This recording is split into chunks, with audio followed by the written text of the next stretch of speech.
Bonjour, bienvenue sur ma chaîne YouTube. J'espère que vous allez bien et vos proches bien sûr également. Aujourd'hui, nous allons voir ensemble comment utiliser les appareils à billets. Donc c'est simple, c'est pas compliqué, on va voir ça de A à Z, étape par étape. On va commencer déjà par voir la taille du billet et quelle taille de tissu il faut prendre.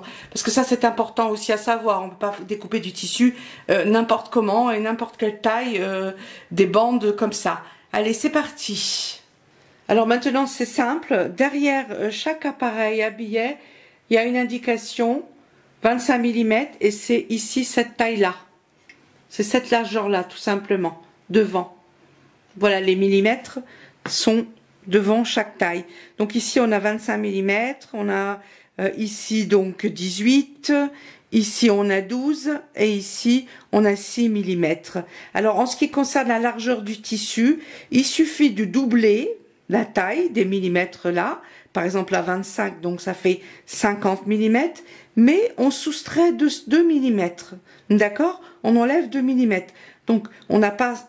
Donc la largeur va faire 48 mm et non 50. Hein. Donc on enlève 2 mm. Pourquoi? Parce que lorsqu'on va créer le billet, il risque de se chevaucher. Donc c'est pour ça qu'on enlève 2 mm.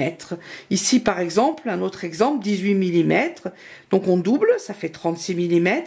Et on enlève 2 mm. Donc celui-ci ici fait 34 mm.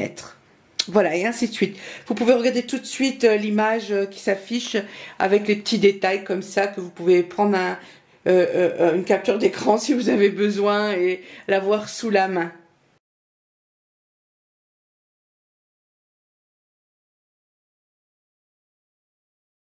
On va voir, on va mettre ça juste 2 secondes de côté. Maintenant, on va voir comment, quand on a besoin de plusieurs billets, par exemple, moi ici, j'ai 2 bandes.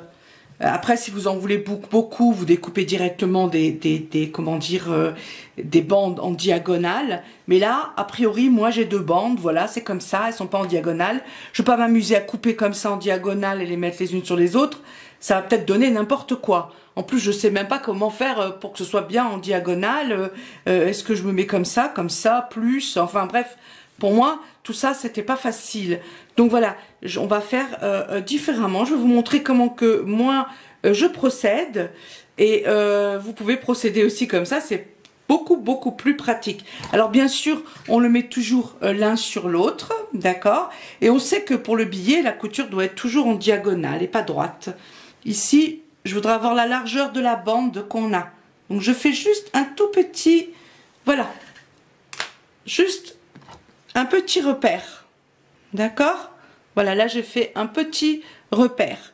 Maintenant, je vais les mettre bien l'une sur l'autre comme ceci, endroit sur endroit bien sûr, hein.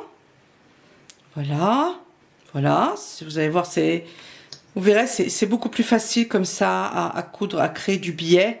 On se positionne sur le repère, voilà, et ici sur la pointe du tissu, à l'angle du tissu. Et on va tracer une ligne, comme ceci. Et maintenant, il suffira simplement de coudre comme ceci. Voilà.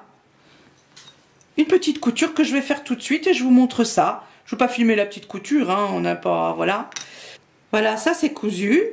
Donc maintenant, il nous suffit de couper ici, simplement. Voilà, on laisse 5 mm environ. On fait ça. Et voilà, on a notre billet. Voilà. Et là, bien sûr, on repasse ici comme ceci. Donc c'est comme ça. Après, eh ben, bon là j'ai pris du fil blanc, on le voit évidemment, hein, mais je voulais pas changer de fil pour coudre juste un petit bout de 2 petits morceaux de tissu ensemble. Et on continue comme ça, à en mettre plusieurs. Maintenant, on va voir comment réaliser un billet. On prend une aiguille. Alors là, il y a ce petit truc là, c'est pour tirer dessus. Après, vous verrez. Ici, il y a un petit trou, d'accord, au milieu.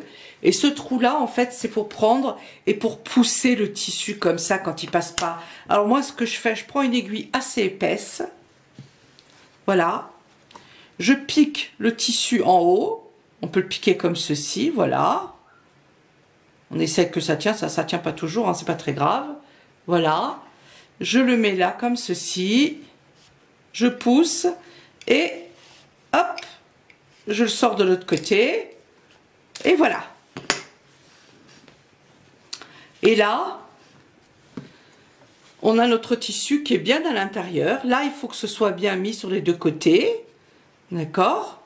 Voilà. Et maintenant, je vais vous montrer, on va voir ensemble comment finir ce billet. Alors maintenant, on vient se mettre à côté du fer à repasser. On soulève cette petite languette là qui a dessus en métal. Voilà, qui a partout sur les billets en principe. On va bien mettre correctement, bien droit. Voilà, comme ceci. Voilà. D'accord. Je pose mon fer à repasser ici. Hop. Et maintenant, on tire. Et on repasse.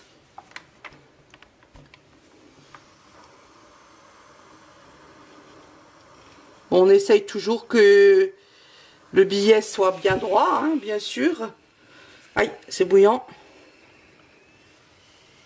Vous voyez ce que ça donne? Donc on peut se mettre, positionner toujours avec son fer à repasser.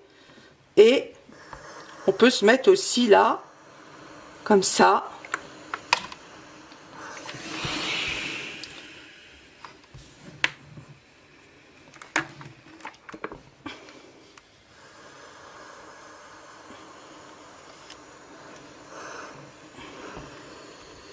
Et voilà. Maintenant, il suffit de le plier comme ceci.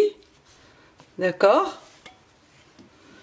Comme ceci, l'un sur l'autre, bien aligné bien sûr, et on passe le fer à repasser.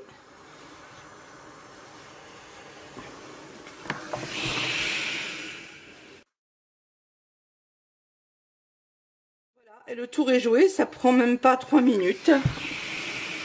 Alors voilà le résultat donc de notre billet. Et ce qui est bien avec ça, et ben quand on a besoin des petites languettes pour les sacs à main, pour les porte-monnaies, pour tout ce qu'on crée, et ben on peut utiliser l'appareil à billets. Voilà, c'est fait. J'espère que ce tuto va pouvoir vous aider à créer, j'allais dire, de jolis billets. Je vous souhaite une excellente journée et je vous fais des gros bisous. Prenez bien soin de vous. Bisous bisous. Bye bye.